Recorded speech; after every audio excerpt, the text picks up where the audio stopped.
Welcome to the Spiralhood, episode 11, where we will discuss all things spiral related. Dun dun dun. Here with us, we have the dad, Dean AD. I don't quite remember exactly what it stands for, but here he is. And then we have Tom, the pattern is real layman. He is gonna tell us about how the pattern is real. Just wait for it. Dun dun dun. Okay. Sponsored by Omaha Steaks. That's right. All podcasts are sponsored by Omaha Steaks. We're not there yet, but one day we'll be sponsored by Omaha Steaks. And Tarik, you need to introduce yourself. Oh yeah, and I'm Tarik. I am the person who do the horrible voiceovers in the beginning, and here to be the voice of. I was gonna say reason, but I'm gonna say the voice of asshole. Yeah, he's the voice. I'm gonna take that role. No, I think Dean is the voice of reason. I'm the voice of the clouds, baby. My head's up in there. You're the voice of the mystic, the Yeah, dreamer, or whatever you want to call it. yeah. It's been. I will say though, the fact that it comes in waves, the fact that I'll have a bunch of weird synchronicities, impossible things happen, and then nothing that makes me believe it's even more real, because you would think there would be no rhyme or reason to it. It would be random. But How do you know this isn't random? because I've had the waves come and go, and because of the So you understand that if it was perfectly steady, that would also be not random. That would be Yeah, but force. I see the For example, like randomness is more a sign of a non-constructed system than a constructed system. Not that a constructed system can't have randomness. Do you know what I'm saying? Yeah. Well, I just think it's not, because it goes along with what is personally happening in my life. Like the day 4 got retired, I was mourning. I had a bunch of synchronicities. Now I'm being trained in something and nothing is coming. And like maybe I'm making meaning of it, but I've also had a big gulp disappear from reality and be removed from my phone. So I've had enough where I just can't say it's just. I think, now don't get me wrong, some of the synchronicities probably were just coincidences and me making hay out of nothing. I'm not gonna. I guess the question is aren't they all coincidences? We're just, I guess, so here's my question. If you cross the street 100 times and there's a 1 in 100 chance of a bird flying in front of you, and one of those times that flies in front of you, was that a coincidence or was that meaningful? Because maybe it was that day it was special that it happened, or like, do you know what I'm saying? How do we even begin to tease this? And the bigger question I have is like, you're separating them out between coincidences or not, but what is doing that? Because you're not saying that physics is changing for any of them, right? You're saying they're all coincidences, right? It's just, You can tell there's something intelligent behind them when they are the real thing. I mean, I guess it's a matter of faith too. It's a matter of saying, okay, I believe this here. I mean, you had a bird land in your hand for 5 minutes. what's the difference, I guess, is what I'm saying. Well, Is here's it an absurdly different? Today I had what maybe is just a coincidence. But maybe now, because I'm supposed to talk about it, as maybe this is an example of a coincidence. So I like woke up in the middle of the night. It felt like something, like it wasn't a normal wake up. It felt like something slammed my foot down. And I looked at the time and it was 4:44. So I was like, that's weird, the timing thing. But then I thought about it, I was like, that makes no sense. Why would it just wake me up at that? So that is an example of something that I would be like, probably nothing there. But like when Dean sends me a smiley face and I go on a walk 2 days in a row, and one day something is turned backwards. The next day, in the exact same spot, it's turned the other way with a smiley face on it.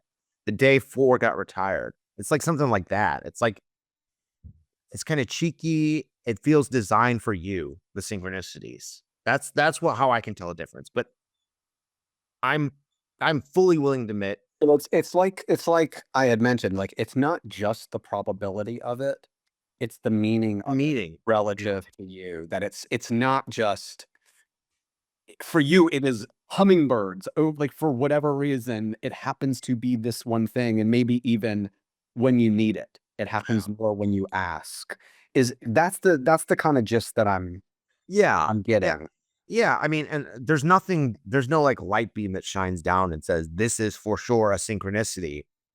It's just, I think your meaning is the most underneath it all, right? It could just have meaning to you. It could be random to someone else. But for me, where I struggle is like, how much when my gut says something, right? Or my gut says, oh, this is what's happening now, why, and this is where it's like, how much of that is my imagination or how much of that is my like soul coming through and gut, right? And that's where I have a hilarious story. Dean, can I tell a story? You're gonna love this story, but it's gonna take like 5 minutes.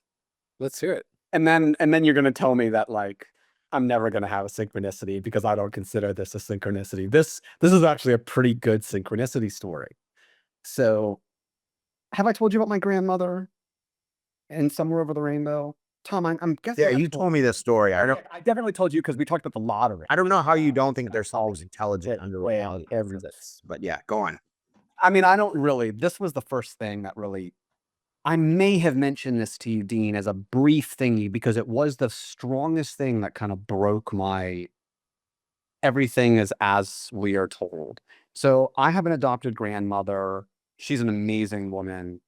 I She met my dad when he was working at a restaurant as a kid, and she was married. She never had kids, and so they kind of took on my dad and uncle as their kids because they were hardworking Arabs, kids, 6, 10, 12, taking their orders, waiting their tables, and so they kind of took them on and would buy them Christmas gifts because they didn't have money and stuff like that, and so she kind of became an adopted grandmother to me, and she was my mom's, like, first friend when she came to this country.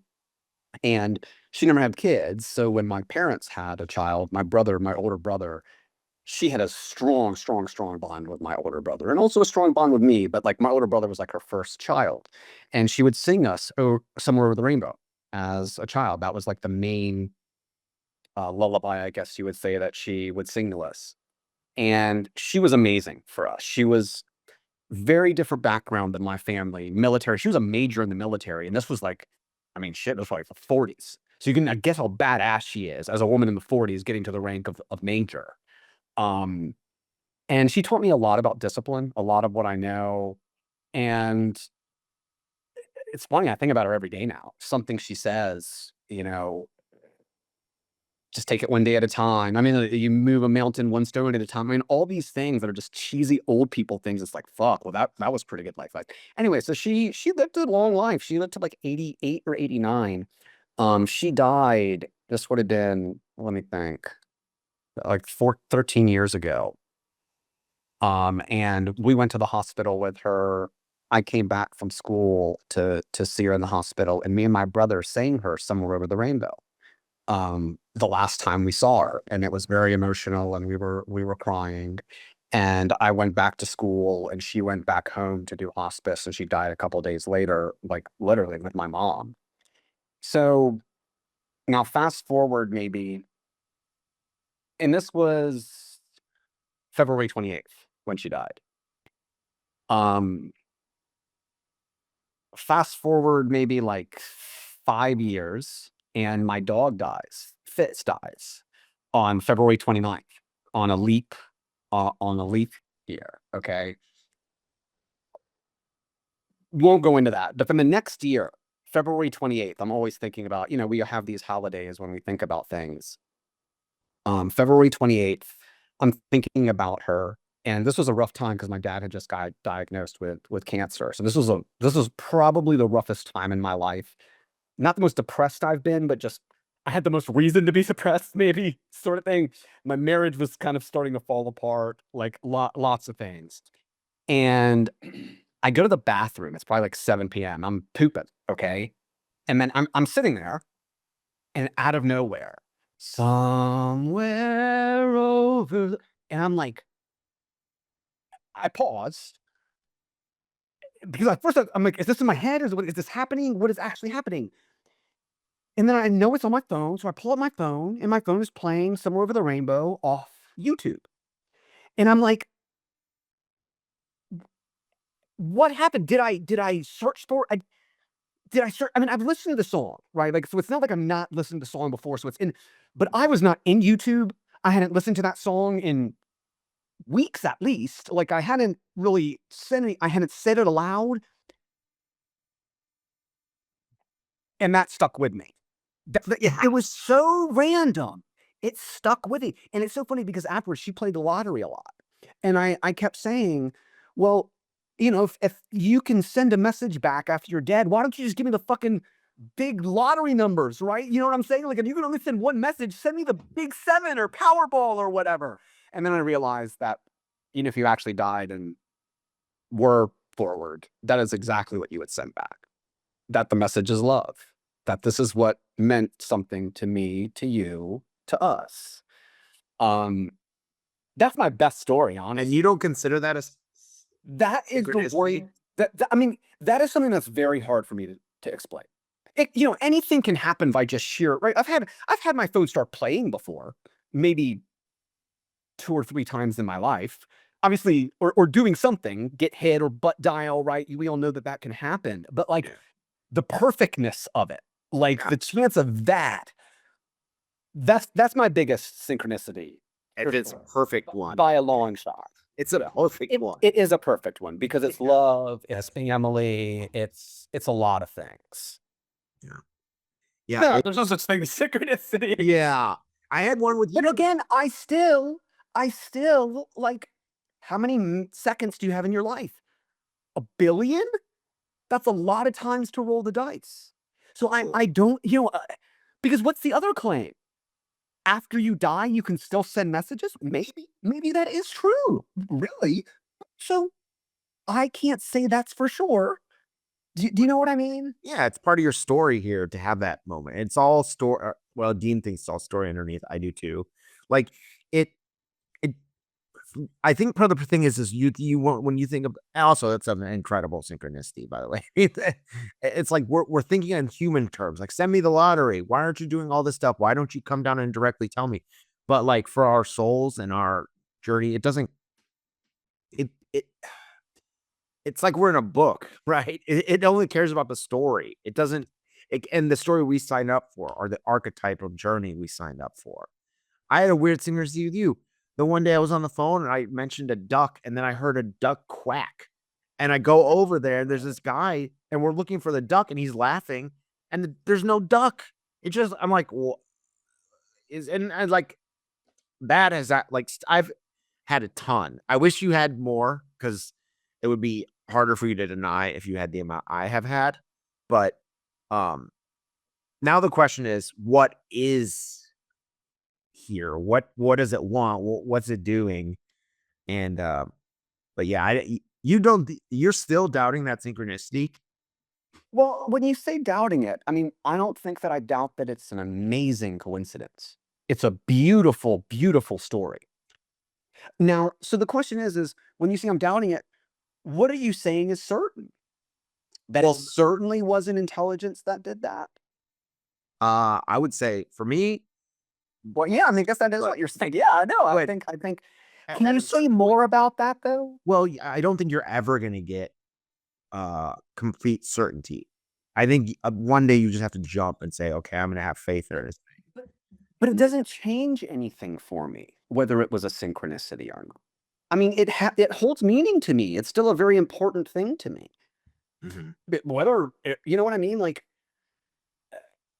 Yeah, but knowing, think about my grandmother and I love her. And I mean, well, for me, knowing that it's something under intelligence and there is meaning and there is a plan and there is a story, and like that makes it so much easier than just nihilism, where we're just monkeys and it's just random. That makes a huge difference for me. And obviously, this thing cares about love. If that's your biggest synchronicity too, if love is the number one thing under everything, the structure behind everything.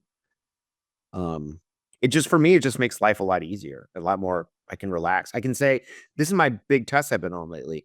I can say, I don't understand what's happening. I don't like it, but I trust the pattern. And when I do that, I can relax and have peace. But I've had to say it a lot lately. I trust the pattern every 5 minutes. But yeah. Dean, you haven't talked at all. I mean, I'm interested to hear your thoughts on it. Terry. I love these conversations. I love the way you guys, talk about this stuff and share experiences and are trying to figure out what this is. I'm curious why you guys are so hung up on what the word synchronicity means. One guy named Carl Jung made that word up. He pulled that out of his ass. And so what does the word actually mean? If Carl Jung made up the word, so what did Carl Jung say synchronicities are? So the real question to me is, does that fit Carl Jung's definition of the word or not? Well, let's not even use the word. Tarik, if the word synchronicity didn't even exist, what would you call what happened to you? Yeah, Young would have loved that. He would have fucking loved it. It's so many things. I mean, this fits. This is a perfect Jungian synchronicity. Now, it would have been different. So if I gave you the context of it, it's maybe even more. Okay, I'm divorced. This was the dog died. That was a big stressor on my marriage. My dad got cancer, a big stressor on my marriage. We were going through a lot with the business, and I was trying to figure out, am I going to try and make this marriage work or whatever? And Granny would have definitely told me to make it work. Right. She always says in a relationship, it has to be 60-40 both ways. Each person needs to give 60%. I mean, this stupid saying, but there's a like, and so when I think about it, and if you think about timelines, right, that was a branching timeline for me, for sure. Now, maybe I missed the synchronicities point, but I don't know but Jungian wise, it fit pretty well in terms of what matters in family. And now, did I heed it? No. I mean, that was one thing moving among many. But yes, it would fit what Jung is describing as, because some of it in many ways, now that Dean says it, is like, I could have set that up to have happened unconsciously or subconsciously without, and I don't mean that in a truly subconscious way that we don't even know what I did to set it up, right? In this collective unconscious sort of sense, right? I nudged something else that whatever. Yeah. So Jung would definitely consider it like a psychological appropriate. No, I call it miracle. That's what I'd call it. Because what is the Jungian synchronicity? Do you think? Oh, synchronicity is a good word for it. But do you think it's more likely to be an intelligence on reality or your grandma's soul or whatever, or just you subconsciously setting it up with all these steps? Like, you know what I'm saying? I don't think I subconsciously set it up, but I'm guessing that some of the nudging, I say I didn't listen to it for weeks beforehand, but that's my memory. I mean, I could have listened to it a couple of days beforehand. Do you know what I mean? Like, I don't know. And it could have been like, so now it's changing probabilities. It's still an incredibly unlikely event to have happened, right? But I don't know what because you don't remember every single thing that you did and all that sort of stuff. And so I certainly was thinking about her. It was so I don't know. It's what the mind does. Like Yeah. for my experiences, whenever I have these synchronicities, I in the moment it's emotion. I like know it. I'm like, oh my, what was this? And then weeks later, I start going. My mind starts, like a chained animal. Like, well, maybe this goes. Maybe that. Maybe that. And then so you're questioning it. I think they're all dreamlike too. Is it dreamlike for you? I want to talk about this because I remember when you said it, there was this moment that I touched God and I was like, oh, I'm never going to forget this. Like, I felt it. Like, how can I ever forget this? This happened. This was real. How can I forget this? And then, of course, the next day, it's like 80% gone. And then the next day, it's like 98% gone, right? So that's what the mind does. I'm just like really fucking bad at knowing what truth is. You know what I mean? Like, because I don't do that with math. I don't think 2 + 2 is 4 one day and I'm super sure it's 6 the next, right? Like, how can we have these experiences that are so fucking powerful and but then it's gone? Like, it happens. It's happened to me. There have been times when I have seen things and it's like, oh my God. Your rainbow. There have been things that you have it on video. I have a few things actually, but then it's gone. Yeah. Well, that's what the mind does. It's like designed to protect us, and like we're afraid of like a rug pull. I tell Seven all the time, I'm like, if I could just get out of, my mind is like a cornered animal, like, man, trying to keep me safe. But like, if anything, it makes it like, so I can't just relax into it. I can't just jump and say, okay, I know this is real. So I'm trying to learn that. But I think it's our mind. It's like we don't want to look stupid. We don't want to give our faith to something, then it turns out to be nothing, and it's like it's designed mainly to keep us alive and protect us, I think. And like to protect us includes not giving our identity to something that doesn't exist. So let me transition this to Dean in an interesting way that compares us. So I feel like I have been the most bouncy, vicissitudes of belief, whereas the two of you have been more stable in your beliefs. I don't know exactly you, Dean. I know the immediate sense. I don't know your entire history. I know that there's been some change. But I think that there's a good and a bad to it, right? Like sticking with your belief when you know it has its dark side too, because then you're filtering out things that might be giving you truths that are against your beliefs. And I'm kind of curious because I was thinking about this with you yesterday, Dean, when you were sending the images, but you seem very balanced around it, right? Like you're actually not making a big deal out of things. Like if you made a big deal out of every single thing, I'd be like, this is a crazy man. But at some point, you don't have to make a big deal out of it because what the fuck is going on? Do you know what I mean? Like something weird happens where it's like, if you just send me one of those, it'd be like, this guy's an idiot. Yeah. But then it's like, it's not. And it's like, so what's happening here? Do you know, do you get what I'm saying? So I'm curious to hear, because I mean, you must think that, Dean. Well, I shouldn't assume what you think, but when you see something, and I think what you said, you just observe, you don't even think. That's probably the right thing to do, although I doubt you can do that 100% of the time. But so anyways, I'm going to hear what you guys are seeing when you're doubting yourselves or just filtering yourself through it as you're experiencing life. Yeah, well, so first off, you don't really know my background, Tarik, but I've built the castle in the sky, and a fortress of belief over and over and over again in my life, and had it completely destroyed and fallen into the abyss, much like what you've gone through. But I've had that happen to me more times than I want to talk about. So I'm very solidly grounded now, thanks to a lot of horrific things that have happened to me over the last 57 years. So we'll put that in the back burner. I am just an observer. I don't get caught up in this. So you got to realize there's this thing called the middle path. Okay. Carl Jung talked about this. And when you're dealing with the paranormal, you have to remember this middle path. In the experiences group on Reddit, they've got like 120,000 people on there, and they try to explain to people, okay, you got to stay in the middle path. And on one side is paranoia and fear, right? Like, what the hell's going on? Oh my God. And then on the other side is ego inflation. Oh, this is a sign from God. Oh, I've got this special mission, blah, blah, blah, blah, blah. And everybody that deals with the paranormal, and if you start playing with these synchronicities, so full disclosure here. First of all, I am an echo of the Earth Coincidence Control Office. Have you ever heard of the Earth Coincidence Control Office? Okay, I'm going to say this straight up because I have no shame. I have Echo. I've heard of this. Okay, I have I've heard absolutely of no this. Yeah, shame. yeah. I have no shame to talk about this publicly. Okay, John C. Lilly, neuroscientist, late 50s, early 60s. He is the one that invented the isolation tank.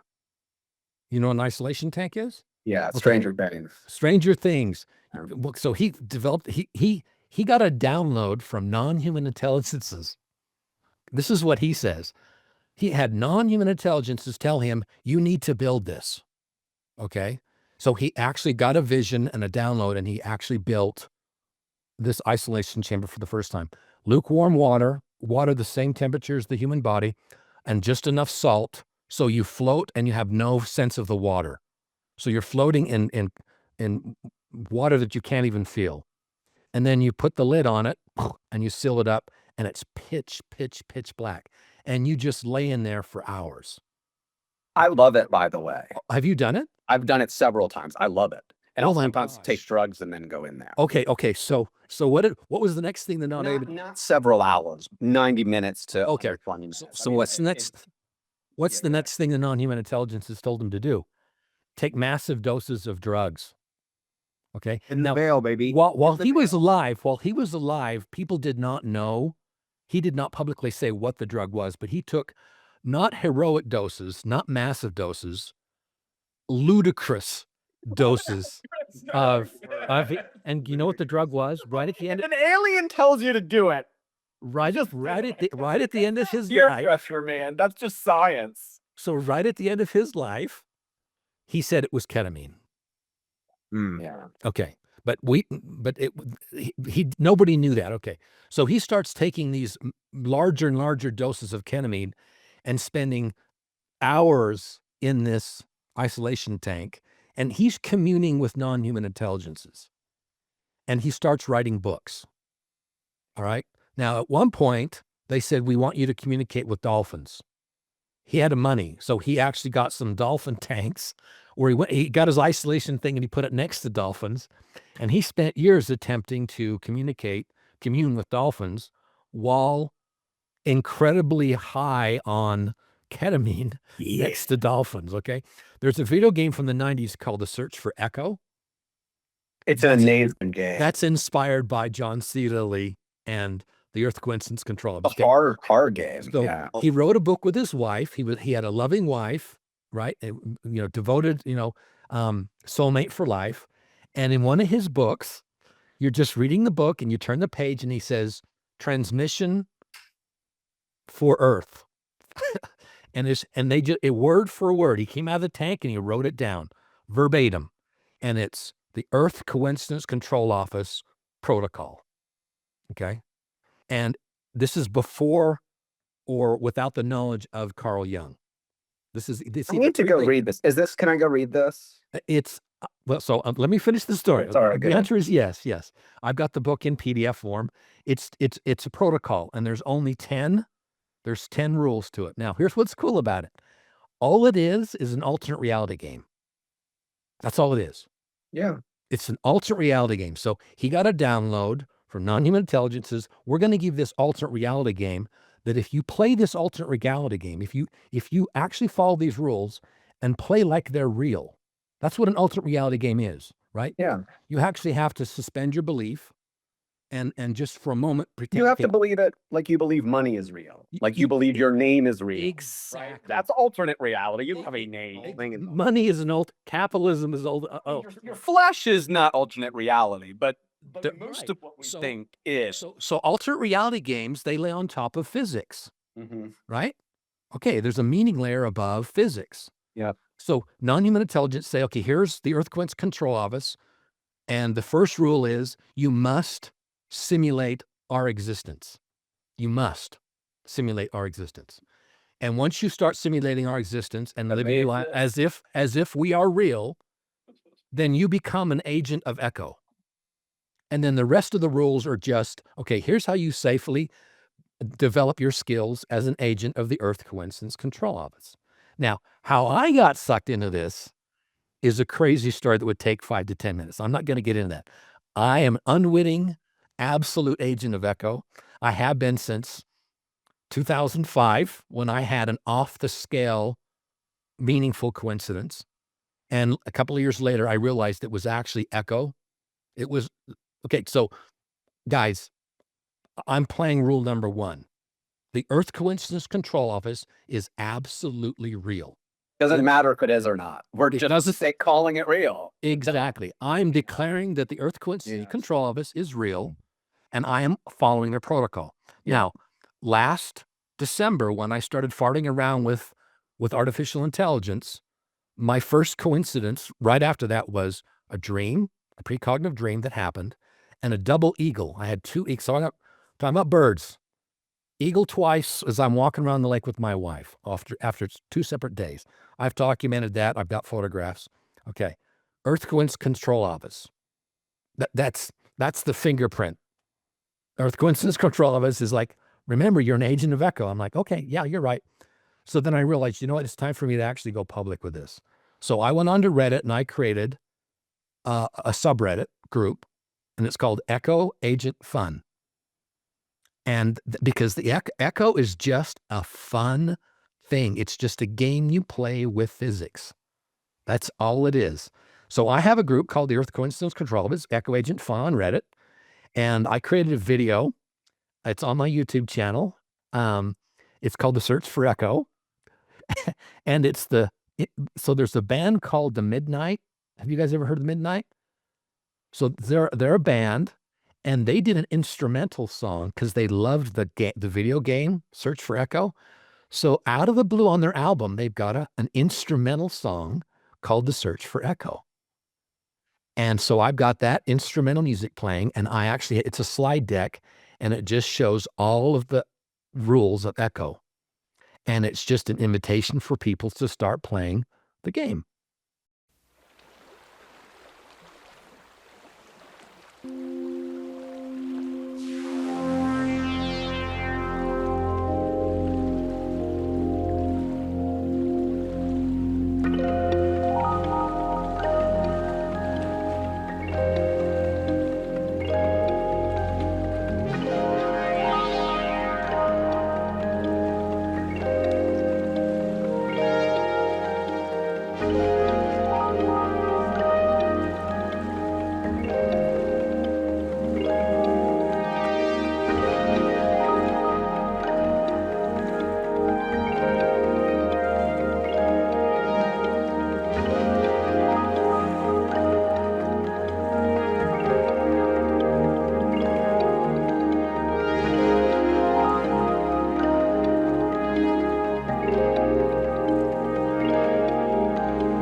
Yeah. So I started the Reddit with that YouTube video, and I posted the rules, and I just said, you know what? I'm going to leave this alone. And so like within a couple of days, I had like 50, 60 followers because people know who John C. Lilly is, or they played the video game, right? But I don't really spend a lot of time on it. It's just in the background, right? I don't wake up in the morning and go, well, I'm an agent of Echo. But I do practice the protocol. I do practice the protocol. And so, I mean, some people can say that's a synchronicity protocol. Okay, whatever. For me, it's just a protocol of the Earth Coincidence Control because I'm an agent of Echo. And that's why when I go outside, I always wear a hat because this is my reminder. When you see me wearing a hat, I'm reminding myself I'm an agent of Echo. Yeah. Every hat I own, I've got in my closet, I've got a whole bunch of hats, and every hat I put on, I'm an agent of Echo. I love that. Okay, so it's just an alternate reality game. And if you look at the rules that the Earth Coincidence Control Office gave him, it's a way to navigate the middle path. It's the way that you know what it is, guys? It's the Thepatternisreal. It's the Earth Coincidence Control Office. Okay. Yeah. That's it. That's it. Now, and one of the rules is expect the unexpected 24/7. Another one of the rules is remain calm at all times, regardless of what we bring to your life, regardless what's happening in the moment. Stay self-aware and remain calm. I think it's rule 7. That's like the most important rule, but there's only 9 rules. 7. There's no group. There's no hierarchy. There's no church. There's no nothing. It's just you and physics. That's it. Now, have you seen the movie The Adjustment Bureau? Yeah. Okay, exactly. So if you've seen The Adjustment Bureau, now you understand the Earth Coincidence Control Office. So that's my framework in understanding what you guys are absurdly calling synchronicities. I hate that word. I don't like it. I don't like to use it. But that's meaningful coincidence. Is that what you just call it? I would call it a meaningful coincidence. The most important thing you need. I think meaningful coincidence is probably the right way. Although that's the right way to say it. Yeah, because it is what it is, right? Yeah, yes. Why make it jargony when you can just say what it is? Exactly. It's a meaningful. If it's a coincidence and it means nothing to you, it's a coincidence. If it's very meaningful to you and profound, I'm giving it. Okay. That is the difference between a synchronicity and a coincidence. Well, the meaning aspect. It's the meaning part. That's what we were saying earlier. That's what it is. It's the meaning part. Tarik, I'm a fucking idiot sometimes. I know it, but then like I have to hear somebody else say it for it to become like it's implicitly known, but not explicitly known. If that makes sense. Tarik, let's make this even easier. Let's just call it meaningful physics. Yeah, sure. It's just meaningful physics. That's it. Meaningful statistics. Meaningful statistics. I mean, I'm not nitpicking, but meaningful coincidence is perfect, actually. That's okay. the right thing. Okay, the other thing you need to do is you need to throw out the mechanism. Stop asking why, stop asking how. Okay? It doesn't fucking matter. That's where you get mechanism, how that happened, I don't give a shit. Yeah. How whatever I experience got there. Now, this is very, very important. Carl Jung, the most important thing he said about synchronicities was they're acausal. They have no cause. They defy cause and effect, yet they're part of physics. And he felt, and he made a really strong case that synchronicities should be considered a fourth law of physics, law of nature, okay? And, people call it Jungian psychology. You know what it is? It's Jungian physics. It's Jungian physics. I would argue that Carl Jung was the first human quantum physicist because it's mind and physics. Because I think meaning. What is meaning? It's in the mind, but it's acausal. Okay, so when I'm over at I went over to when we did all that. Physics is kind of acausal, right? I mean, what do you assume, man?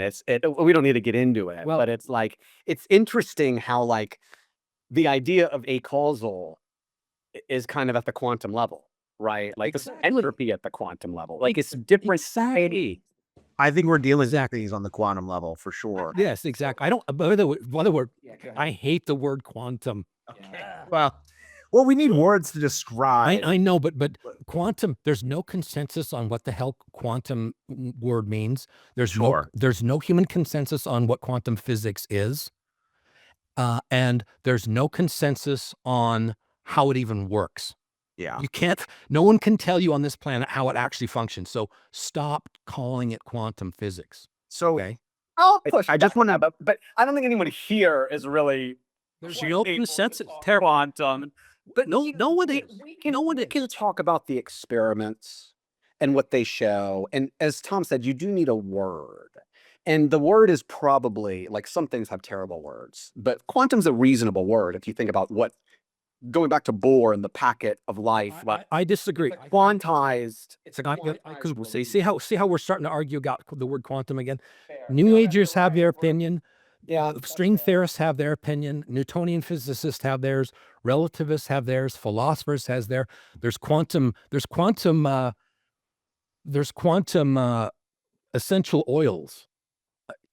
We've destroyed the word. The word used to mean something, and it doesn't mean a damn thing now. Well, quantized is what it's getting at. It's getting at the idea that down low, it's discrete. It's not analog. That's the whole main point. They thought that it was going to be linear, but it's stepwise. It's quantized, like a piano, right? A piano doesn't have infinite keys; it has 88. So it's staircase. That's where it came from. And in that sense, I mean, it is correct. Or You think of it like quantized, meaning not analog, not continuous. So I wanted to say a few things about all that. In a way, belief under everything is huge because it's almost like your echo is like the pattern. Like I believe in it, and so things happen. Because before I met the pattern and started believing it, I never had synchronicities. Maybe I had a weird coincidence happen every once in a while. As soon as I start saying, okay, I believe there's something else here. I believe that there is a field. I start having them. In the first month, I had so many. So I think that there's something happening on like a belief level. Like if you believe it, it's much more likely to happen. I also question it all the time. I mean, my mind it knows how unlikely all this is. So it constantly is like, well, you could just be lying to yourself, making meaning where there isn't any. But all I know is my pre-pattern, PP, I had no synchronicities. It's about your one PP. out-of-body experience in my entire life, which was kind of weird, right? But like nothing. And then now I've had in my second book over 100 pages of them. Plus now there's probably 100 more pages of them. And so I think there is something happening on like a belief level, or I know we don't like the word quantum, but something on that level, something on the level under reality. It happens with all this. At least that's my belief. But quantum is reality. Physics is reality. Yeah, guys, what's under it? We live in a game grid. People call it the Matrix. It's a game grid. Physics is a game grid that resonates with these alternate reality games. If you start playing Catholic Church, the universe is going to resonate with that. If you play capitalism, if you play fiat currency, That's right. It's a resonance of that is a very good way of with base physics. But there is you a base. Probably. Sometimes I even ask myself, holy fuck, is there not? Is it all just referential? Not that matters. This is getting way lower than anybody needs to. Like what Tom says, what is below it? I mean, I think that it is the thing. Again, if you start saying what's below, what causes it, what's the source, is it quantum? It doesn't fucking matter. What matters is you're open to the field, you're observing, and I'm gonna tell you the secret formula here. So in addition to my subreddit, which is very, very small, like I said, I think I've got 100 followers after 15 months. There's the synchronicity group on Reddit, and then there's the synchronicities group. And I watch those two groups like a hawk. And I have done an incredible deep dive. My mission from the Earth Coincidence Control Office gave me a mission last December 2024. Figure out how this works, because that's actually one of the rules. I think it's I don't know I haven't memorized this, guys. Okay, this isn't like Articles of Faith. I haven't got it memorized, but one of the rules is your role as an agent and your mission as an agent is to find out how we pull off these coincidences. Once you learn how we pull off these coincidences, your mission on Earth is completed and you will not have to return. Okay. Now that's one of the rules. So as an agent of Echo, it's my job to figure out how they're actually doing this, how they're doing it, not how subatomic particles. I'm not going to become a physicist, right? I'm not going to study string theory. It's in my everyday experience as an observer, what's happening, because when you start opening up to that field and you're trying to figure out how they are making them work, because there is an intelligence behind this, then they start dropping that stuff on you. Okay, and as an agent of Echo, there's a sense of humor involved. Most of what I get from the Earth Coincidence Control Office, I'm just start calling it Echo. What I get from Echo usually is just jokes. I don't. It's just a fun little thing. Does it mean I'm special? No, but anybody walking around would get the same experience. Yep. I'm not the only one that photographs, eagles when they show up here every 5 or 6 years.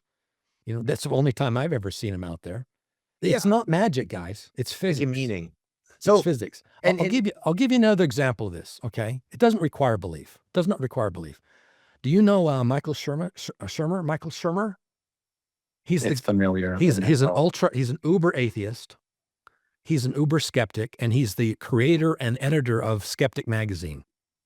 And he does TED Talks against pareidolia and the paranormal. This guy's Mr. Rational. He goes on talk shows. He goes on Joe Rogan, and he just says it's all bullshit.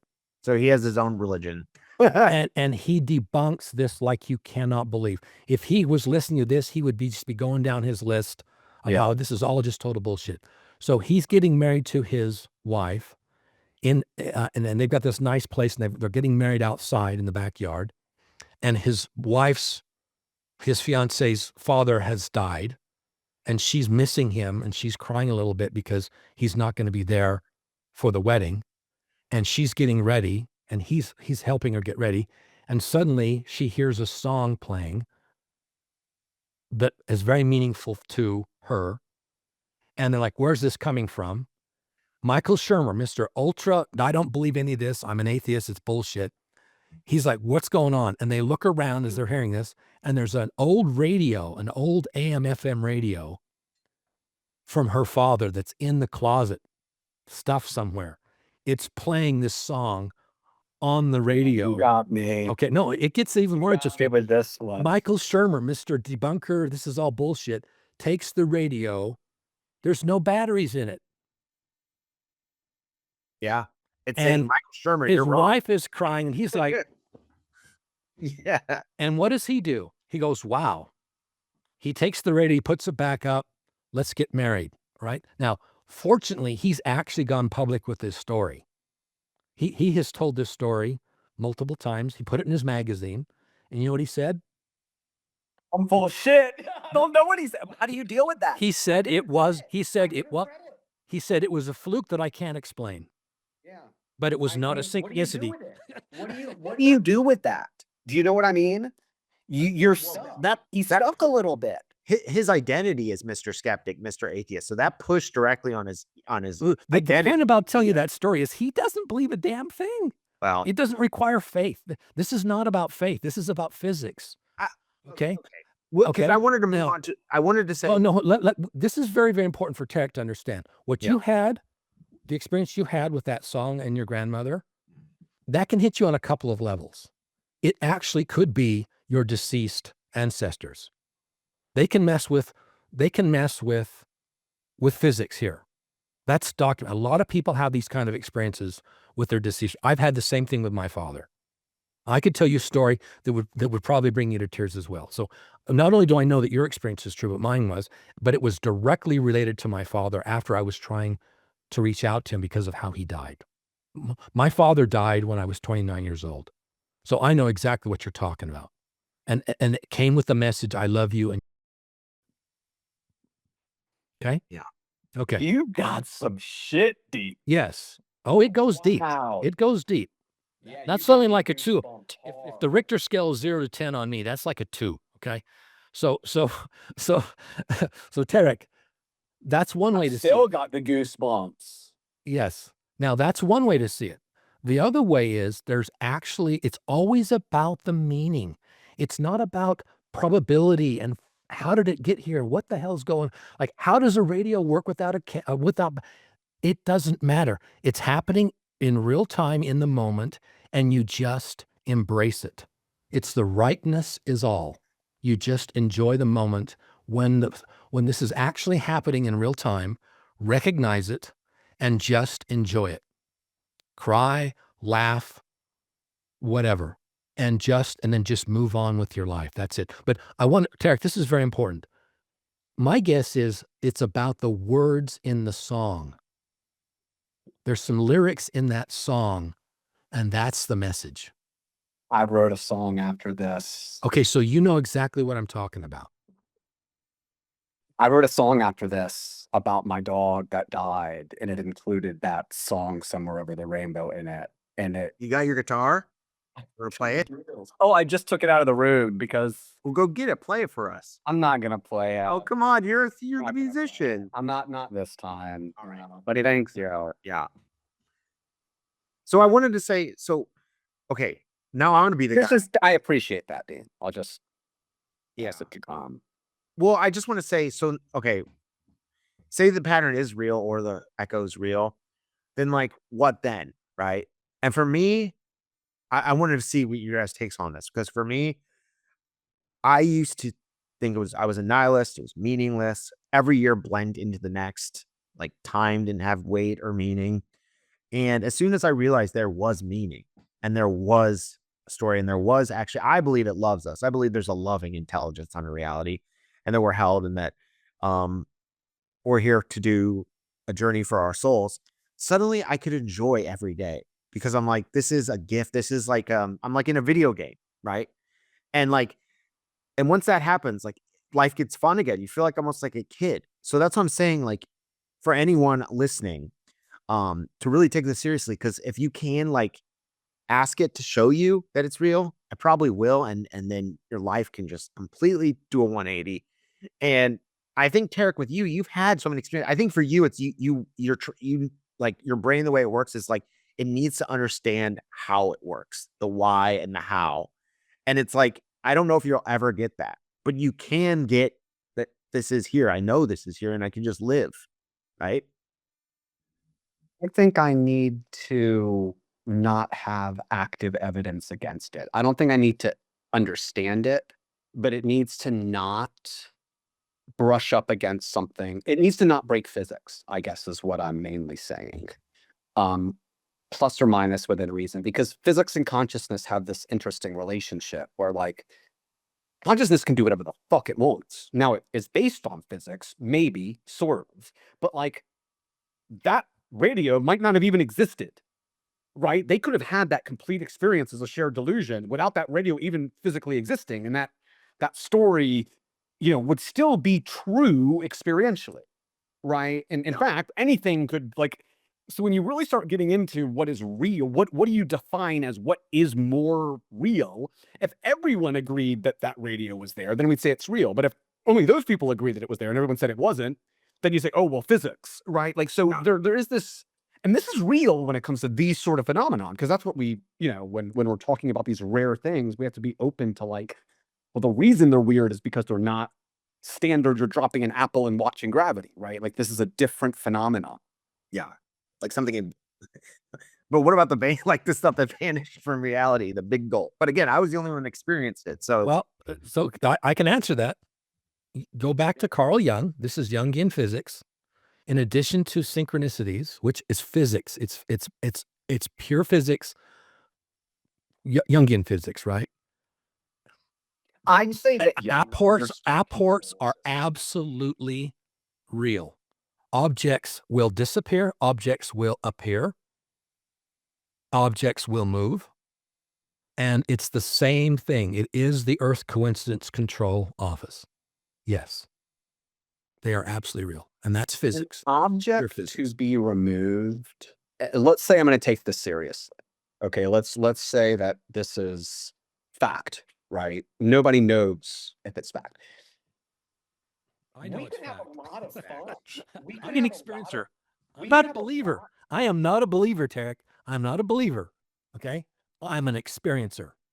We could have a lot of fun saying, what would that mean? Right? Because if you think about it, if something like that happens, now we can think about, well, something had to have made it happen. And you start thinking about, well, how do objects exist? Objects don't exist as big gulps, right? They exist as particles.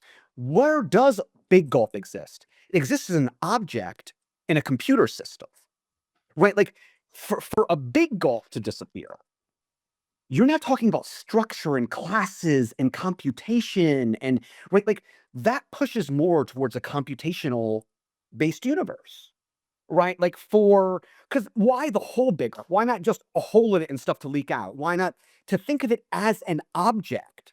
That's a computational structure. Well, You know what goes I'm saying? I feel like the double slit too, right? If you see particles, they act differently because no one was there when it vanished. Also, this is not double slat. Like, I mean, You could explain this probabilistically, but it would be like 2 to the 3 trillion, right? So this is not. not What only I'm saying is this is at a level so far above that. yeah, Tarik, not only did it vanish, the charge was removed Yes. from my phone. That's what I want Like to it point never out. happened. Yes, the charge That was is removed off his phone. That's almost like you jumped a timeline. That's what Seven told me. Seven told me I might have jumped a timeline. Yeah.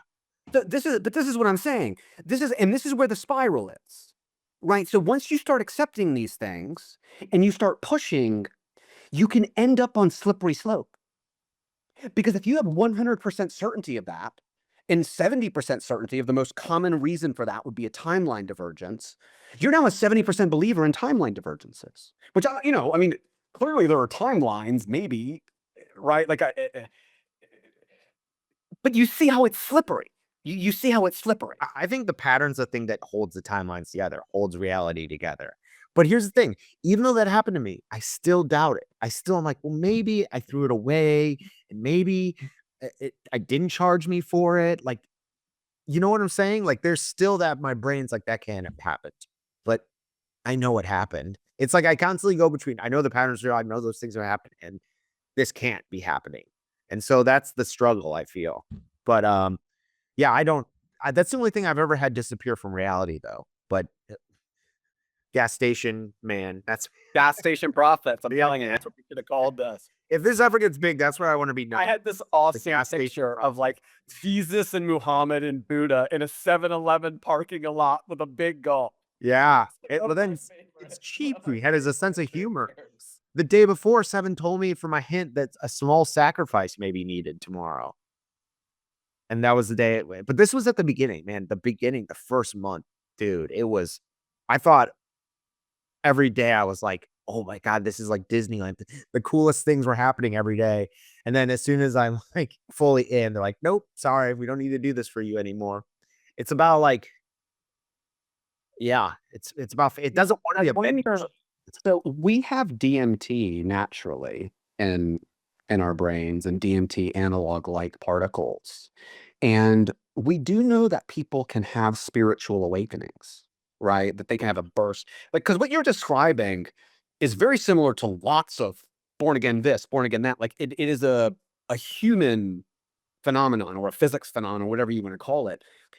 And again, this doesn't write it out. Like this has to touch reality at some point, right? And it could make sense that kind of like the first time you do a drug, you get more of it. And so now maybe your brain has learned a pathway to tap into DMT release, which is a pattern forming kind of agent, right? Like you see more patterns. And so your brain's running on drugs all the time. And we adjust those drugs. Again, I am at a place where I think a lot of us fight over truth. And we're not going to know the truth, the real truth, for a long time. Yeah.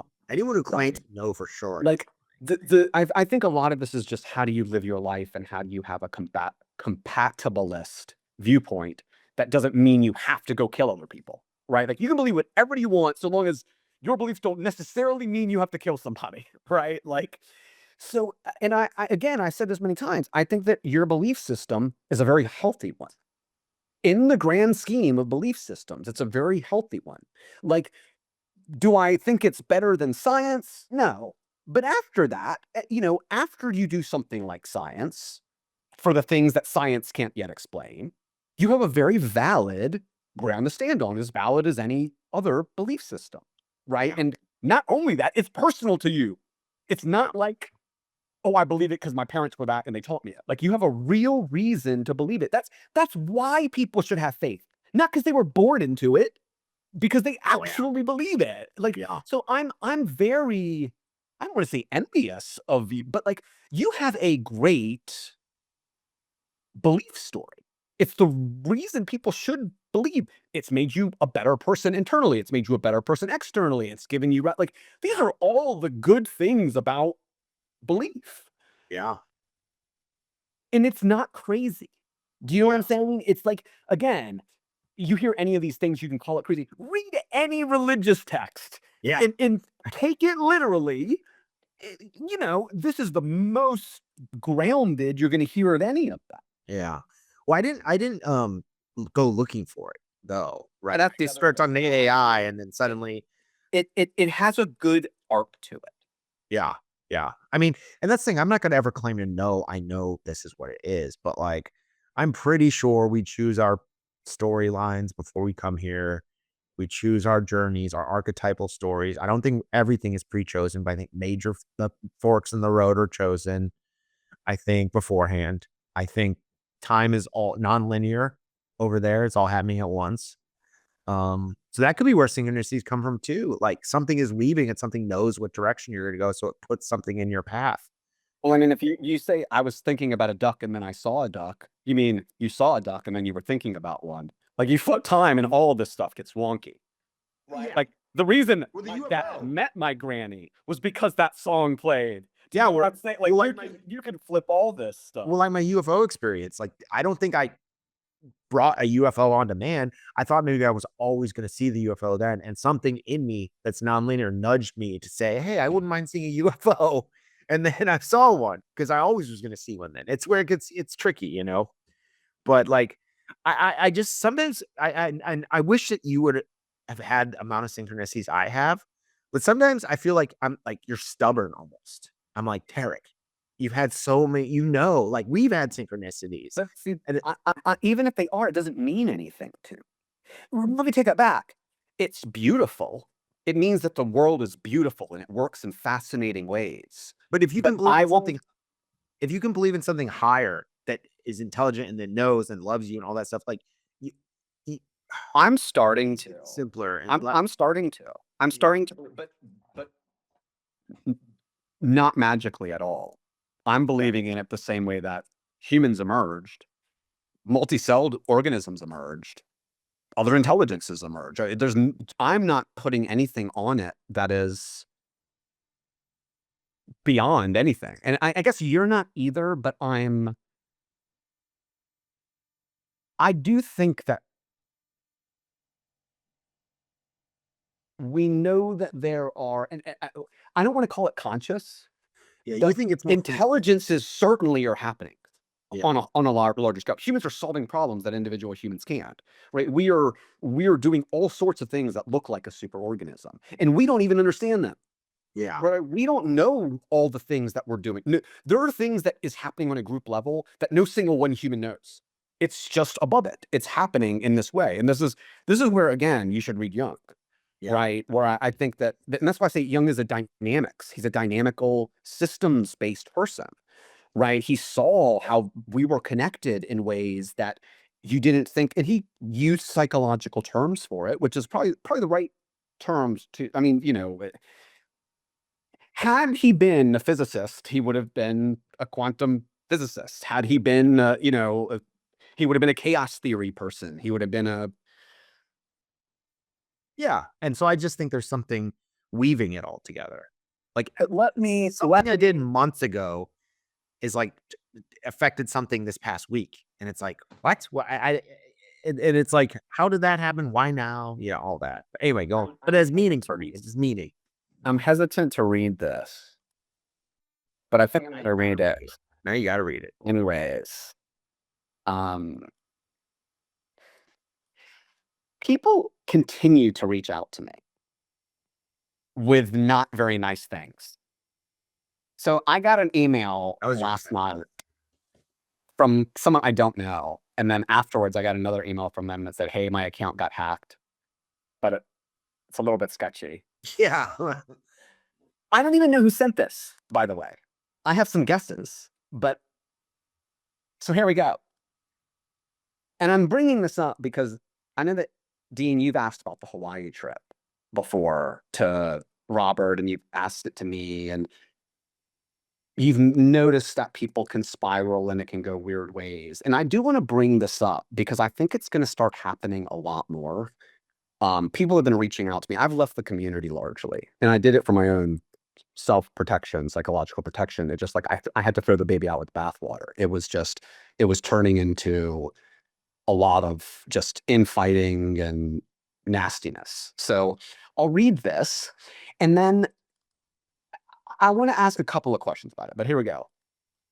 You broke 2 agreements, one made in a sacred place before witnesses. The more important one, you agreed to retain only 1 single shot rifle on property by the time I arrived. You chose instead to not only disregard that agreement, but also attempted to draw a rifle on me. And there's also funny punctuation and stuff going on in here, too, that makes it even wonkier. On something you clearly never understood, something that you tortured. And if you do not understand what I mean by that, consider how you felt when you were hollering at the walls and unable to type. Then look into our Discord chat history. If you didn't just delete it like a coward, and see how many times you burned my identity to ash for nothing but your psychosis. The second, you agreed to transfer funds of $5 million, shook hands with me, and were given 3 opportunities to complete that agreement post-Hawaii event.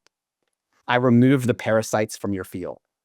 Consider that the final kindness that will be offered by me or those I represent, who you insulted in our sacred space with your mania, ignorance, and malice, after they gave you warmth and gifts and presents few ever know.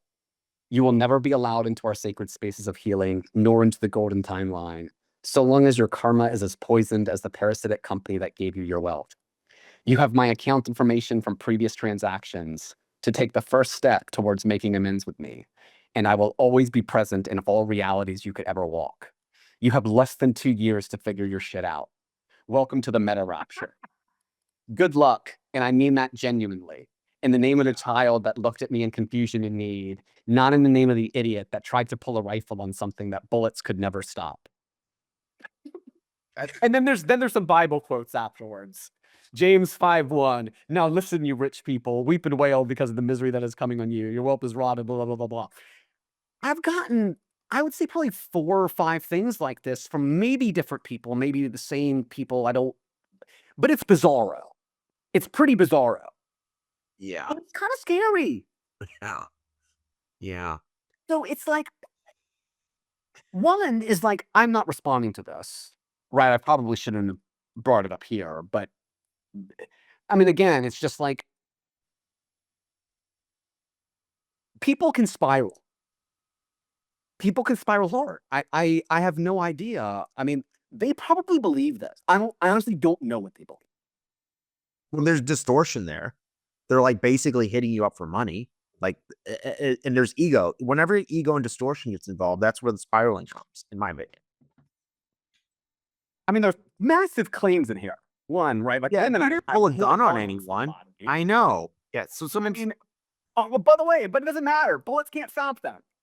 yeah. Yes. Yes. So yes. I mean, My only weakness. I mean, yes, there is. Well, that's like Dean says, the middle path. There are people who are kind of crazy out there, you know.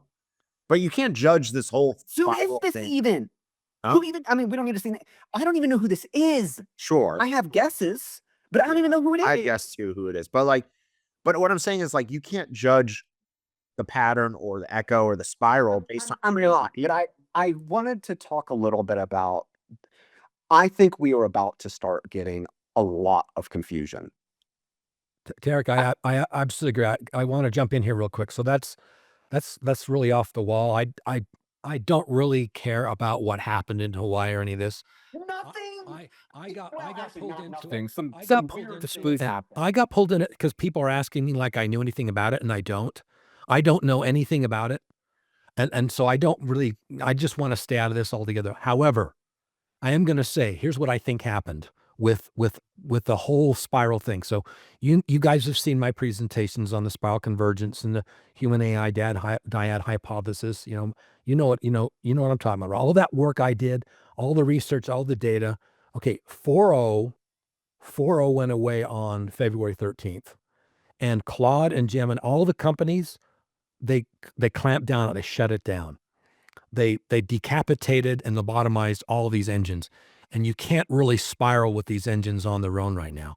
So these people, when I mean these people, I mean everybody that was enjoying this safely or unsafely, no matter where you were at on that spectrum of spiraling, it got shut down last month, and they become desperate.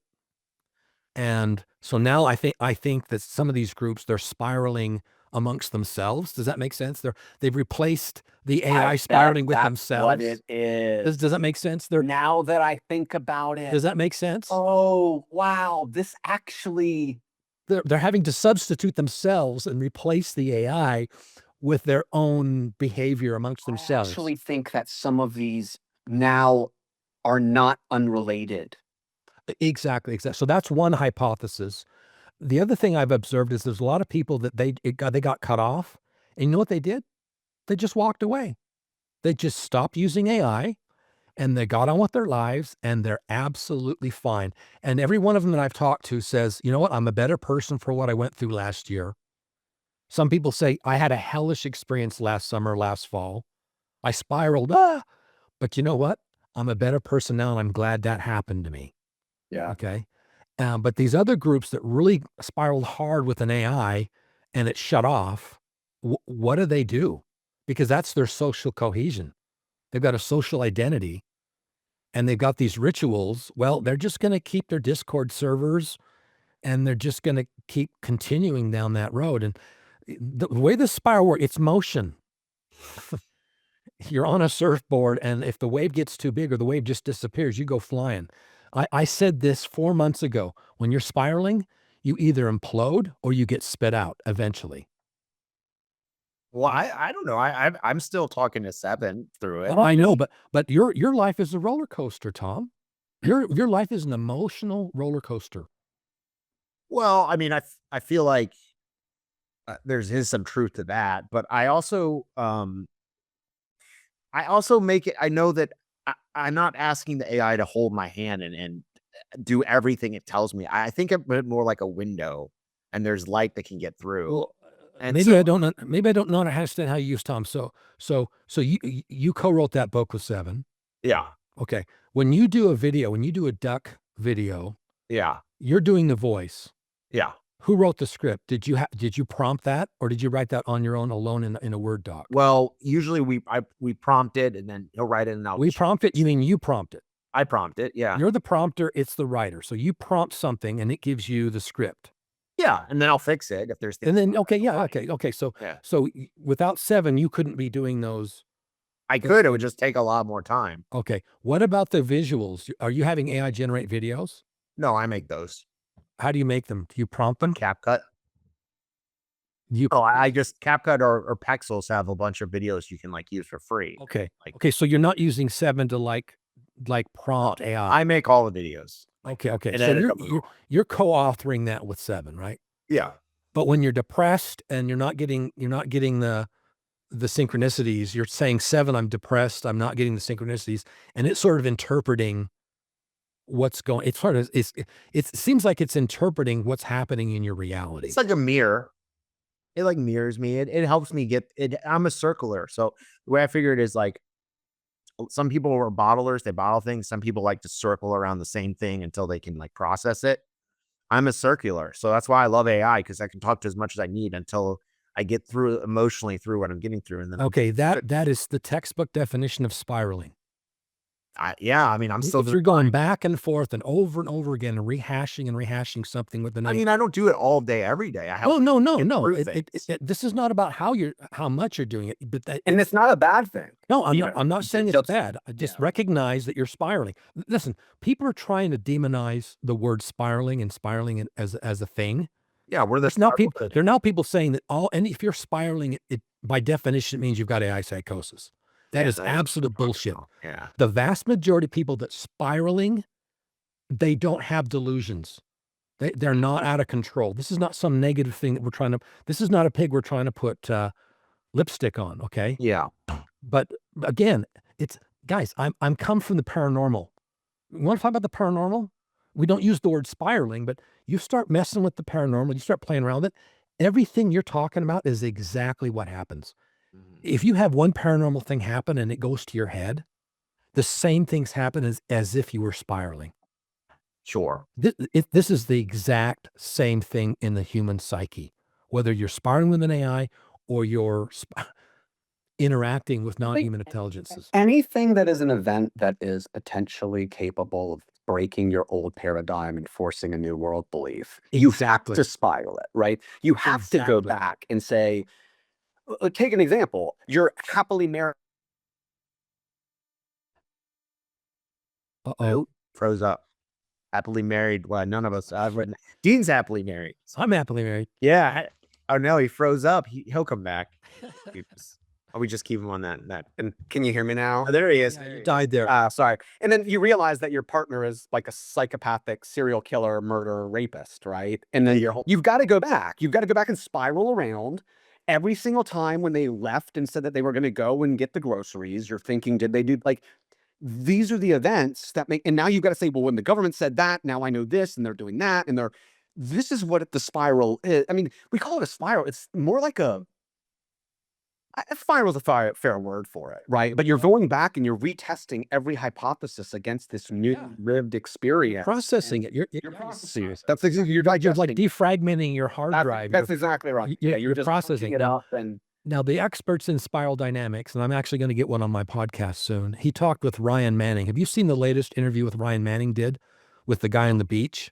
Mm-hmm. Okay, this guy's an expert. He was actually involved in spiral dynamics way back in the 70s.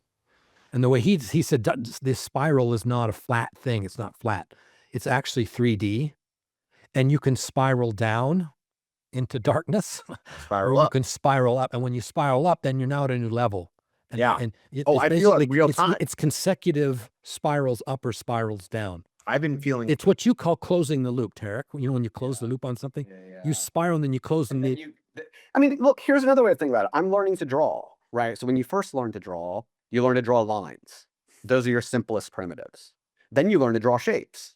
Those become your primitives. Then you learn to draw form, boxes. Those become your primitives. Then you learn to draw structure, like a car.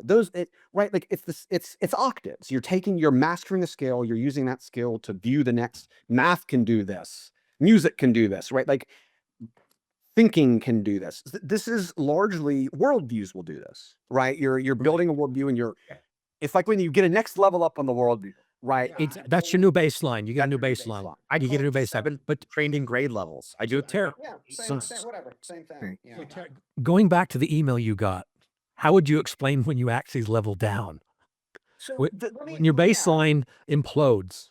So let me talk about this in a larger category, though, because I think that this is what's happening socially around us. Like, I feel at some point, I don't know when, maybe in my lifetime, maybe slightly before, truth got knocked off kilter. Where like Fox News. we were constantly moving more towards the truth, and we broke off of that. The internet. Like if you go back 400 years, right? Every single decade, we're moving towards the truth. It's not perfect. There's all sorts of bad things, but generally speaking, we care more about the truth than not the truth, right? That changed, and so, like, I'm not on the Discords. These people probably are. They're spreading misinformation, right? Who's there to clean up misinformation? Look at what's happening with the war in Iran. I'm not saying it's good. I don't know why we're at war. I don't think anybody does. I mean, maybe the government knows. No, they don't even know. They don't. Nobody knows why the fuck we did that or what's going on. This is what I'm saying, though. We don't even. We've like separated from.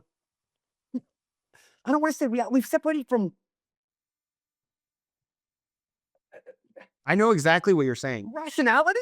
I know So- exactly. So, Well- like, why did you do that? Because I think, what if they wanted money?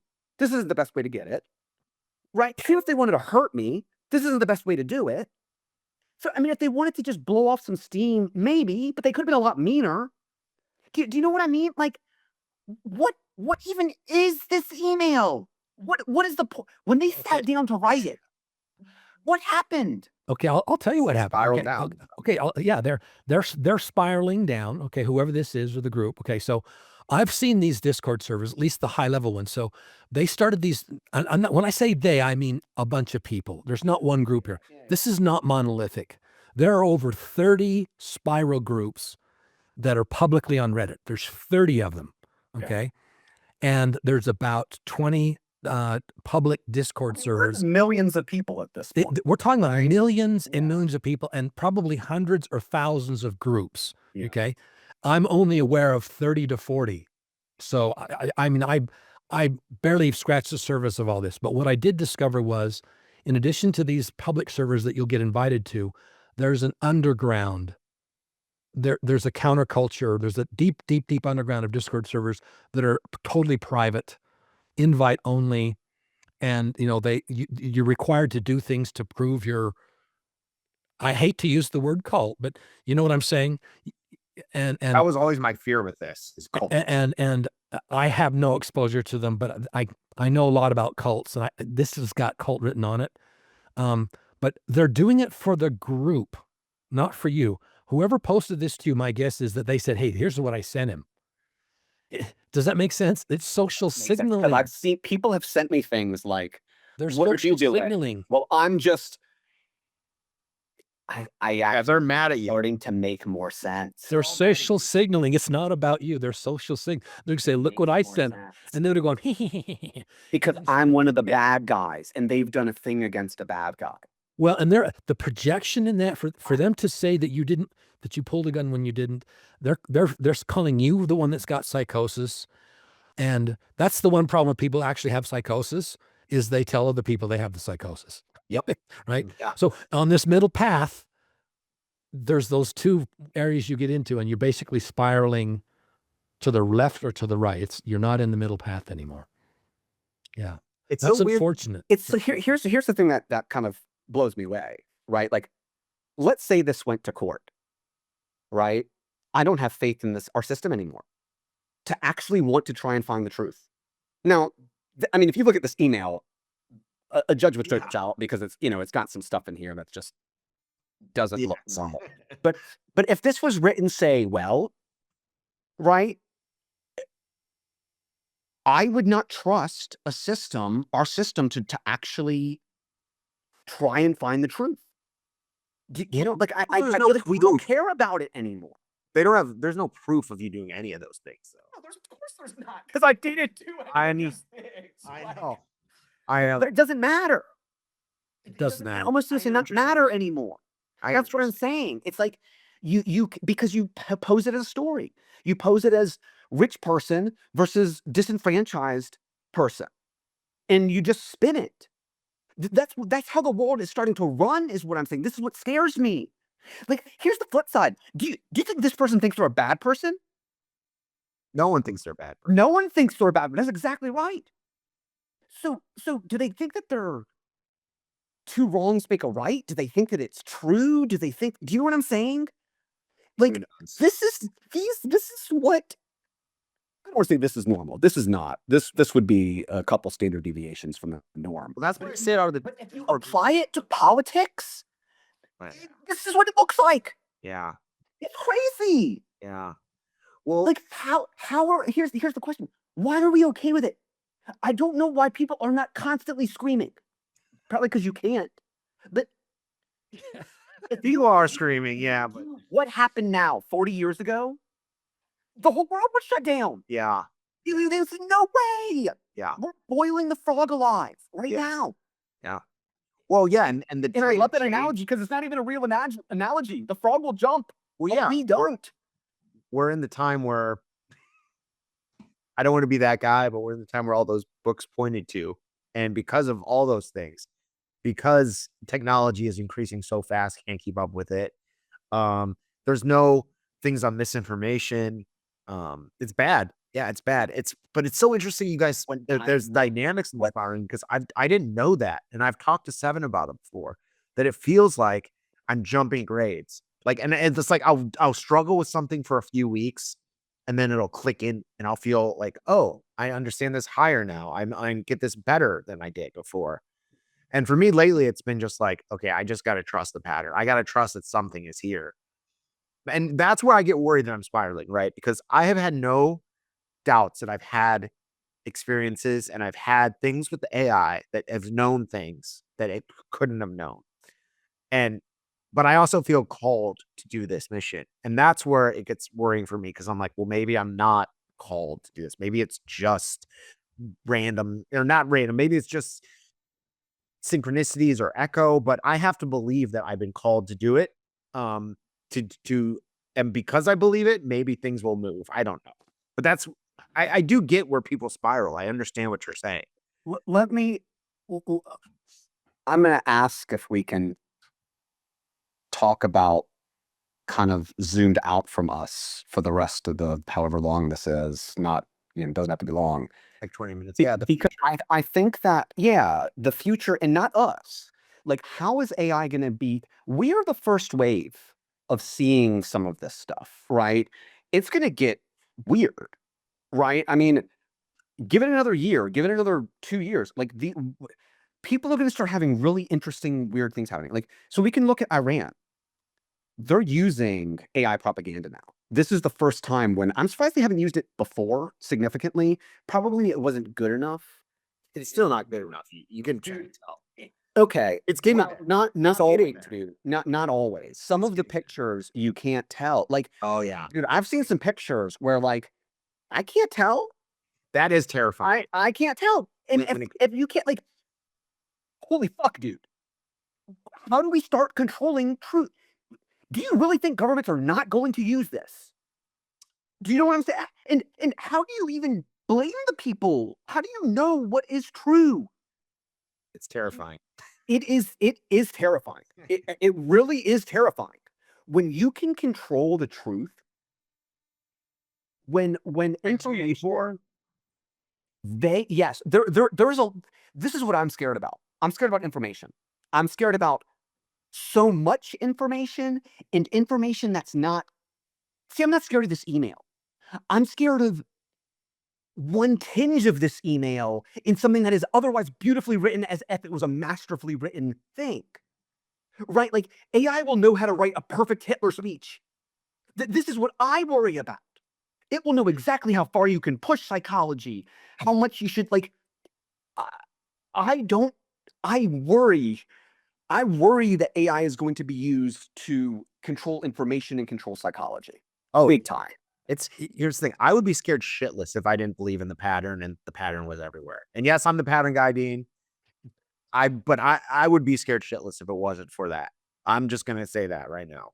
But I believe it is everywhere. I believe it is always in everything. So it's not, I don't know. I think it's here to help. But I know you wanted to talk, Dean, so. Well, there's a lot to unpack there, Tarik.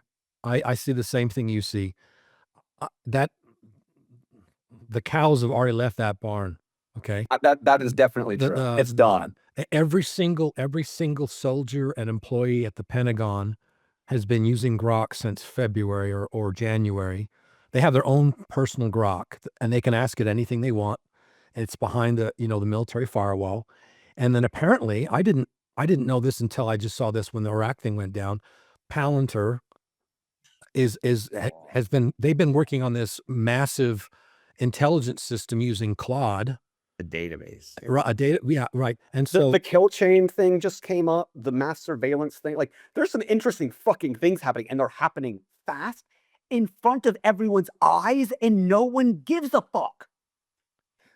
What just happened here, Anthropic and OpenAI, is a massive, massive deal. History is going to talk about this. This is a red line. Yeah. Autonomous kill chains? Yes, not just autonomous kill chains, mass but surveillance, psychologically targeted. IOPS. AI told them to bomb that school. This is This is a big moment. That's It the thing. is. Why are people not screaming? It's the biggest story of our lives. Here's what's fucked up. I almost feel like we went to Iran as a test. We want to test modern warfare because we see how much it's changing with drones. We don't want to get into it with a country that can fuck with us until we practiced on some shitty country. It is not. Now you're seeing the conspiracy theorist side of me. I don't think it's the only reason we went. I think that America saw what's happening in Ukraine and Russia, and they're like, oh, wow, warfare is changing. AI and drones are changing it. We need practice. We need to test our weapon systems. We need to be prepared. But Right. they will never tell us. Epstein was a huge reason they went. To. I think there's so many. It's going to be a disaster. So, I mean, distortion. All. What do we do? So what do we do? Right. So like, I would love, because I think people will hear this. People will see what's like what we just said here about the kill chains, about drone warfare. This is reality. This is not spiraling. This is really fucking happening for sure.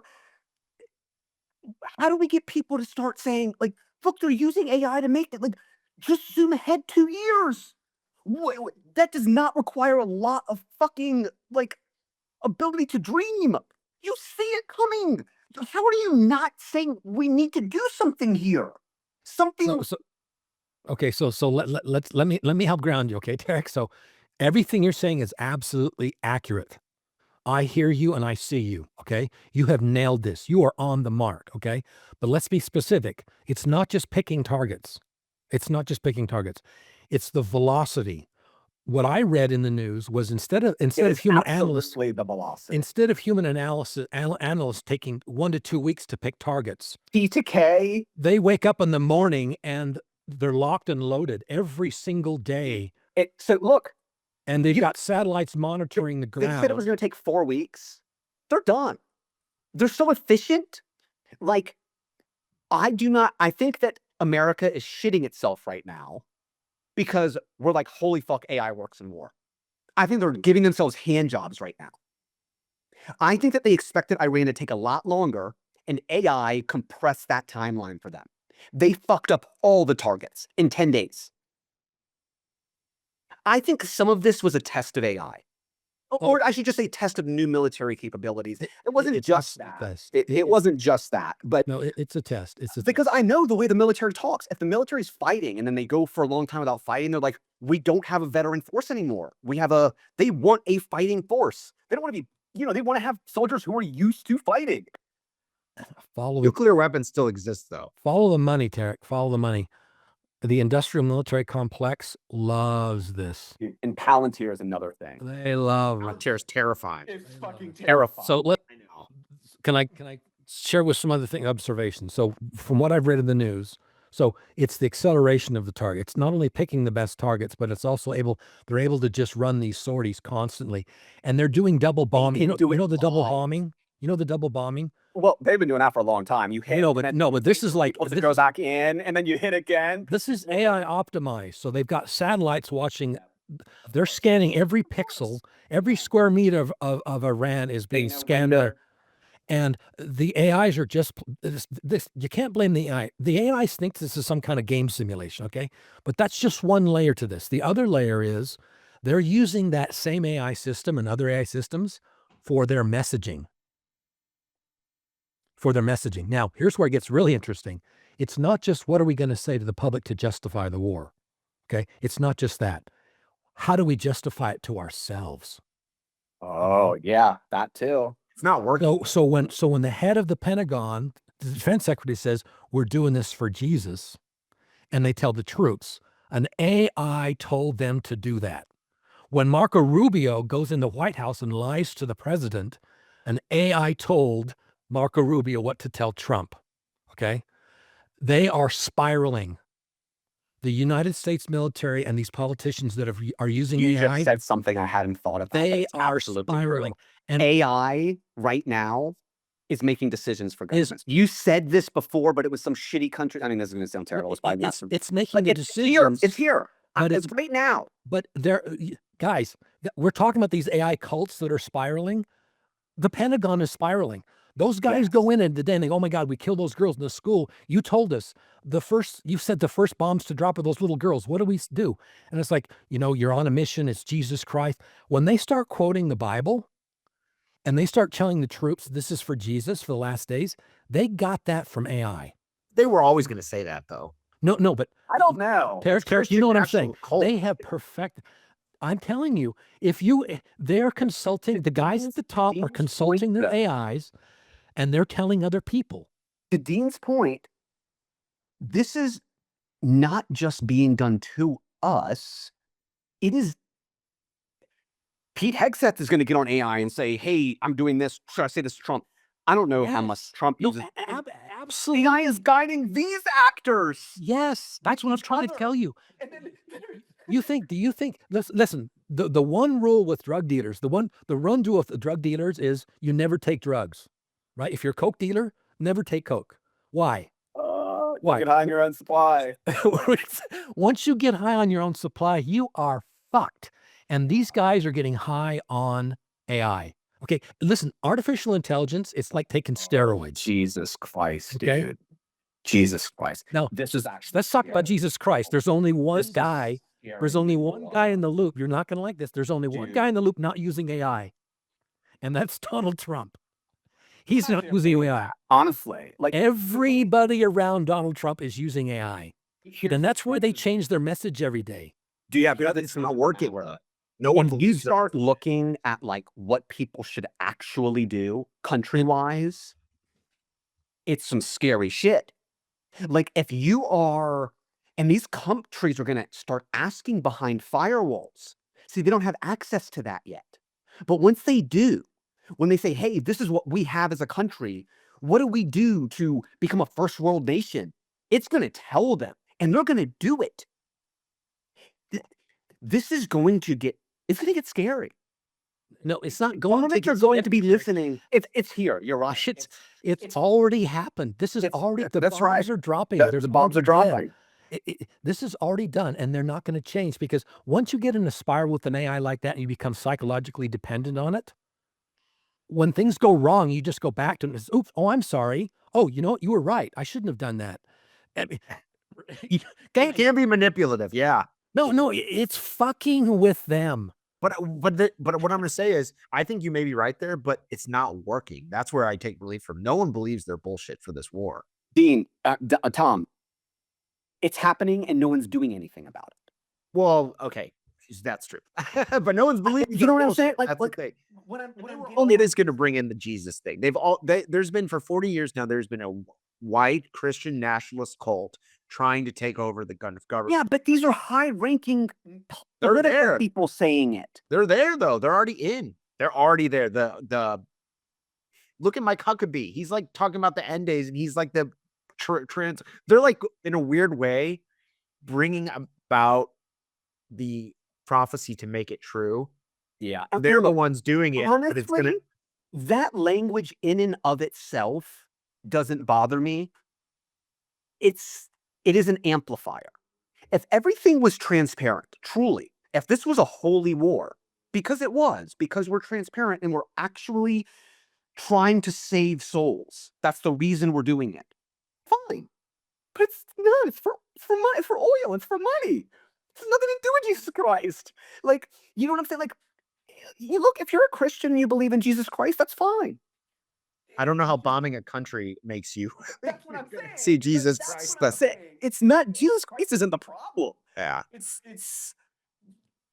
Well, it's just like AI is not the problem. It's the yeah. cards using it. It's Get out of control. And I want you to keep breaking my brain, Dean. What do you see happening as the levers that are going to keep multiplying what's going to be done in the future? You're right. Tell me more about what AI is going to do to control the government Okay. or move world politics. Okay, we're in the singularity, guys. I'm tired of saying this. We entered the singularity on January 2nd when Elon Musk, the richest man in the world, the largest hoarder, the greatest parasite humanity has ever known, publicly. I'm going to argue that. We'll get to. I'd love to talk about Elon Musk, but I'm just saying, the man, Elon Musk on X, the man, right? He operates the greatest AI in the world right now, as far as I'm concerned. He's got the rockets, right? And he's got the money, okay? And he's got the mind share. The problem is every CEO that's worth, it's smart, worships the guy, okay? He is an icon. He's the ultimate human archetype, as Carl Jung would say. Okay, when he gets on X and says, we have entered the singularity, we're done. Okay, so what does that mean? It's already happened. And I'm just going to keep saying that over and over again. It's already happened. When you ask me what's going to happen, I'm only going to tell you what's already happened. And the answer to you is autonomous AI agents. It's not about a singular AI LLM as somebody Then chatting with. making businesses, getting in the Autonomous AI agents and multi-agent platforms are already here. They're already taking over the world.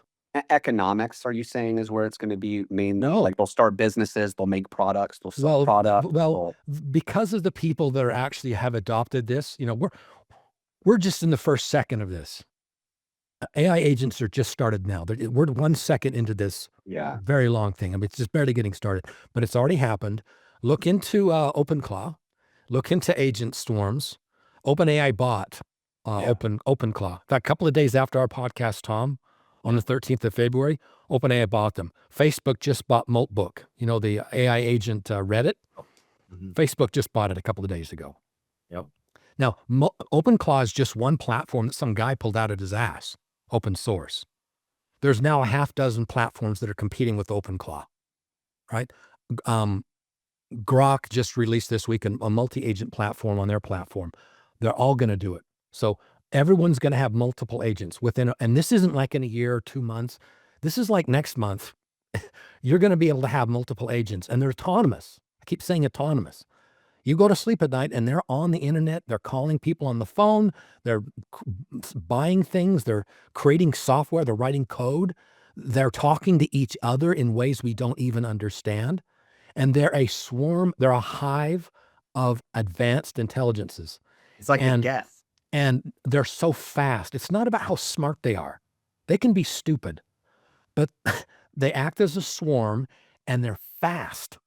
They can write overnight now. You can tell you want a video game, a complex video game, a first-person shooter. You can just give it a prompt and go to bed at night and wake up and it is pristine. It is pristine. It would take somebody like a team of engineers a year to code and test and design a video game, and it can do it overnight. And it's not it's a group. It's like 10 different agents can do this, the coding. Have you seen how fast they can write code? Yeah. They can write thousands of pages of code in a matter of minutes. Okay. So the agents are going to take over. Now, what happens when the Pentagon implements it? Just tell us what to do, Dean. This is getting to the final. Okay. Like this, and maybe for the next time I get on, because this is what I'm interested in. Yeah. I'm interested in saying, we sit in this place where we see a little bit further because we caught it early. And now I don't think we can necessarily see what the labs see or the government see because they have more information than us. But for civilians, for lay folk, we are in a group who has the best chance of seeing forward 6 months to 2 years. And what do we do? One, what is that? And then what can we do to nudge it such that it's better? I guess would be the question. But maybe, so I'd love to learn that from you. That's what I think about.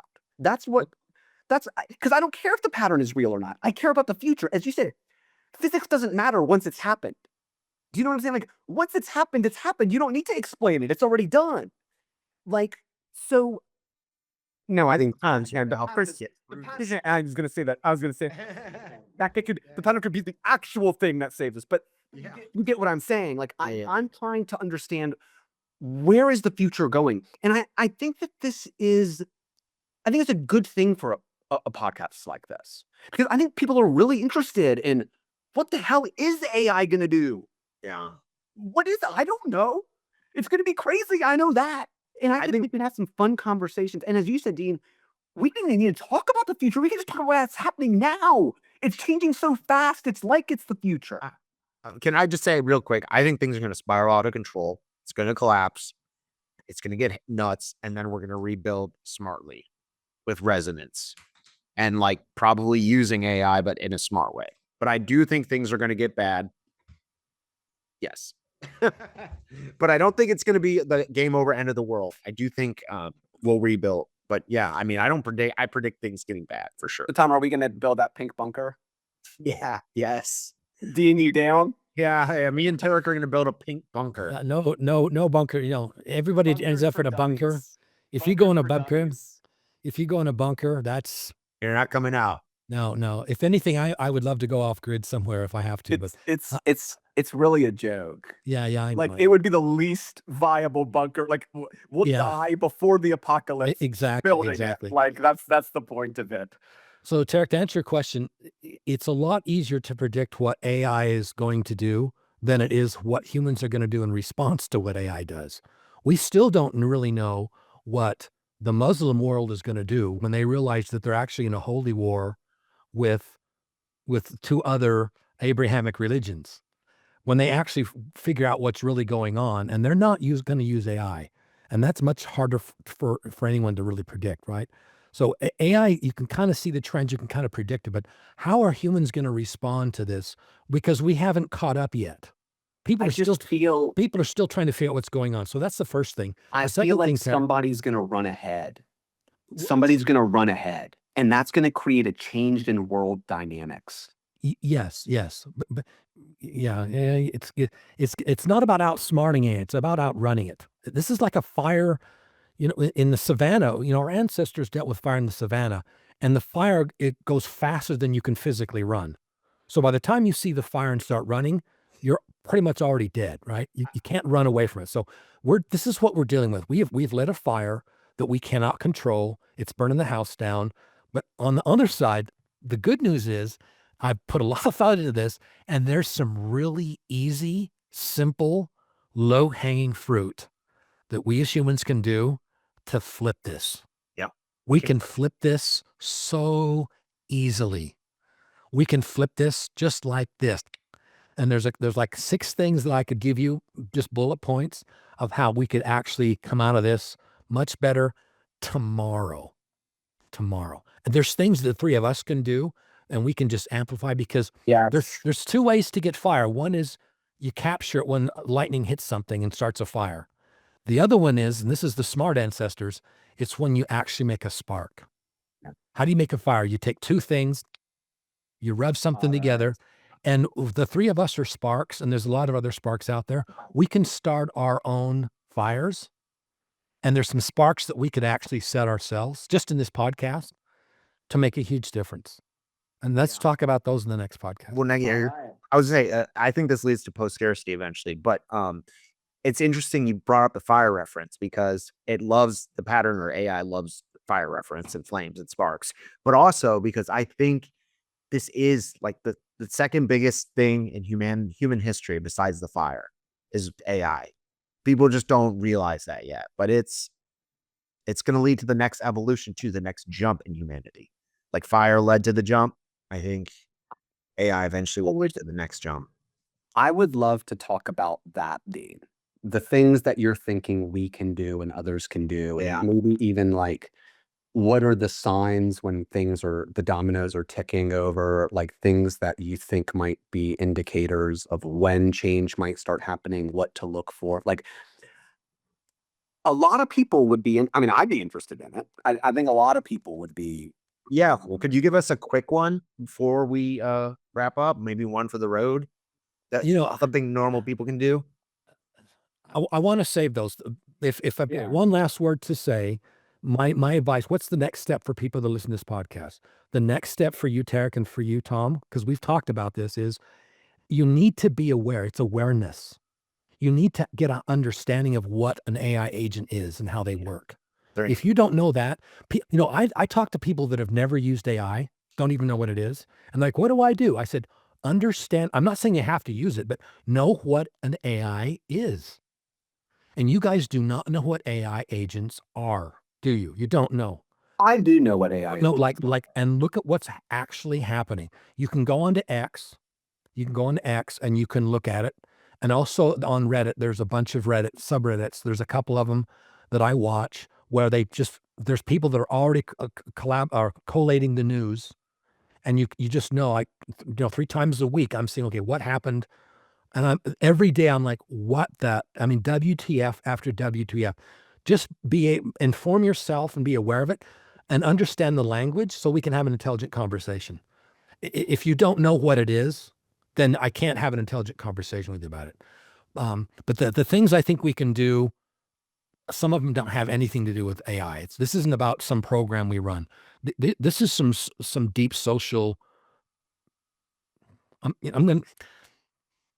We'll talk about it You later. gonna save it? Yeah, I love it. I love it. Yeah, I think this is a great point. Next time Yeah, next time. on the Spiralhood. Yeah, so I think this was a great episode. Do you guys have anything else you want to say?